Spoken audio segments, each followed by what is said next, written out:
সাধুগণকে পরিত্রাণ করে। সত্য যুগে প্রভু নিজেকে সৃষ্টি করলেন। সত্য যুগে প্রভু গোলক বিহারী, শঙ্খ চক্র গদা পদ্মধারী, চতুর্ভুজ মূর্তি ধারণ করে এসে অসাধুকে বিনাশ করে সাধুগণকে পরিত্রাণ করলেন। সত্য যুগ শেষ হলো, এলো কি ত্রেতা যুগ। ত্রেতাতে প্রভু রামচন্দ্র ধনুক ধরে এসে অসাধুকে বিনাশ করে সাধুগণকে পরিত্রাণ করলেন। ত্রেতা যুগ শেষ হলো, এলো কি দাপর যুগ। দাপর যুগে ভগবান শ্রীকৃষ্ণ অস্ত্র নিয়ে এসে অসাধুকে বিনাশ করে সাধুগণকে পরিত্রাণ করলেন। তারপর এলো কলিযুগ। কলিযুগে ভগবান কোন অস্ত্র নিয়ে এলেন না।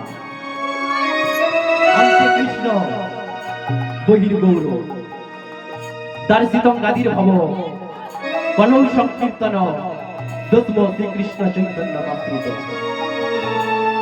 অন্তরে কৃষ্ণ ভাব আর বাইরটা গৌর ভাব, অর্থাৎ ভক্ত ভাব।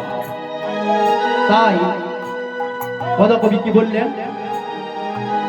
ওগো বহিরঙ্গেরাই বহিরঙ্গেরাই অন্তরঙ্গে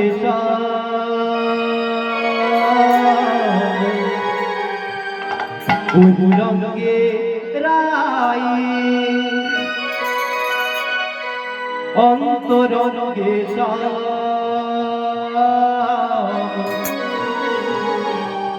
দুয়ে মিলে এক হলো গোর গুণ।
রজনী চোখ